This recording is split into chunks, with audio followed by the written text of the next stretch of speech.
খুলনার রূপসায় কৃষি ব্যাংকের লকার ভেঙে 16 লাখ টাকা লুট। বিস্তারিত দেখবেন রূপসার প্রতিনিধি মাসুম সর্দারের পাঠানো ভিডিও তথ্যচিত্রে।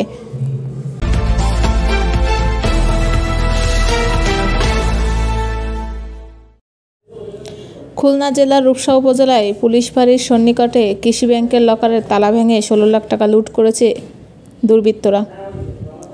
ঘটনা সূত্রে জানা গেছে, গতকাল 15 আগস্ট শুক্রবার রাত 10টার পরে স্থানীয়রা ব্যাংকের তালা ভাঙা দেখে ব্যাংক কর্মকর্তা এবং পুলিশকে খবর দেয়। ব্যাংক কর্মকর্তারা এসে দেখে ব্যাংকের 5টি তালা ভাঙা এবং লকার থেকে 16 লাখ টাকা হাতিয়ে নেওয়া হয়েছে। এ প্রসঙ্গে ব্যাংক কর্মকর্তা কামরুল ইসলাম বলেন, আমাদের লকার থেকে 16 লাখ টাকা লুট হয়েছে, তবে এর জন্য সাধারণ জনগণের কোনো হয়রানি হতে হবে না। ব্যাংক যথারীতি রবিবার সকাল থেকেই স্বাভাবিক কার্যক্রম চলমান থাকবে।